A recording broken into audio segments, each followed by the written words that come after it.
मरियम साहब असी बहुत जलील आ चौखे साढ़े 2 साल हो गए साढ़े रेत पटींदी ठेका लिया साढ़े घरां दियां साड़ियां जमीनां साड़ियां रोग छोटे छोटे जमीन दे मालक आ मरियम नवाज साहब दरिया वे साड़ियां जमीनां सारियां विच पै जाणियां असी मेरियां धीए इन्ने क मजबूर आ जिन्ना कोई हिसाब ने साडे बच्चों दा भी खतरा है साडे घरां दा भी खतरा है साडी चोरी होने दा भी खतरा है साडे माले दा भी खतरा चुकने दा सारी रात डंकर लाते साडे घर दड़ाल दड़ाल बनी असी साडे ते दिमाग भी हिल गए मेरियां धीए तेरे की यह अपील है खुदा वास्ते करके साडा हल सोच ए ब्लाक बंद कर दे साडी तुहाडे अगे अपील है हुणे दरिया च वड़ गया हुण दरिया च अगर पानी आवेगा ते असीं सारे रुड़ जांदे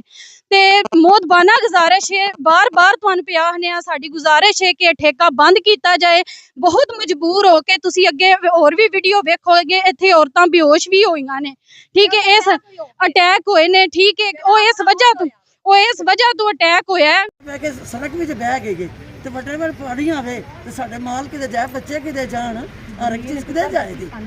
बरकी टुकर खाने आ कुछ ठेका लेने आ कुछ करने आ ते रुड़ जाए तो असां कित्थों लैना ना तो साडे इंग्लैंड बैठे ने बच्चे पाकिस्तान से रुलने आ गरीब बंदे आ दरिया विच जमीनां रह गईयां ने गरीब लोकां दीयां उत्थों रेत पट्टनी शुरू कर दित्ती गई ज्यों ज्यों रेत पट्टदा जाएगा जमीन अगा जिहड़ी अगा हुंदी जाएगी सारी दरिया उरा आउंदा जाएगा कल जिस वड्डा फ्लड आवेगा बंद दी ते कोई औकात नहीं रहनी बंद टुट जाएगा साडा डर पिंड डुब जाएगा अपील करनियां साडियां गलियां बेशक चेक कर लो हेलीकॉप्टर ते आके जहाज ते आके वेख लो साडियां गलियां दी हालत की खराब है साडे बच्चे स्कूल नहीं जा सकते मदरसा नहीं जा सकते आंदे साडे कपड़े ने भरी जांदे ने असीं फिर बच्चों ने मारियां उतरियो कपड़े की हालत कीती है आंदे ने मामा साडे कपड़े उत्थे पानी खड़िया सी गली खराब सी ते असीं डिगे आ ते साडे कपड़े पार करते ने मेरिया धीए साडे घरां दा साडियां गलियां दा कोई हालत नहीं पानी गोडे गोडे खड़ी आ ते मेरिया धीए तेरे के यह अपील करने खुदा वास्ते कर एक बार ब्लाक बंद करा दे असी वोट जिन्ने हैं तेरे तेरे मैं आप खुद इकट्ठे करके सारी वाम ते नसी तैयार चुप करो दिन रात ना इत्थे ना सोना हुंदा जे ना बहन हुंदा इन्नी क गर्द इन्नी के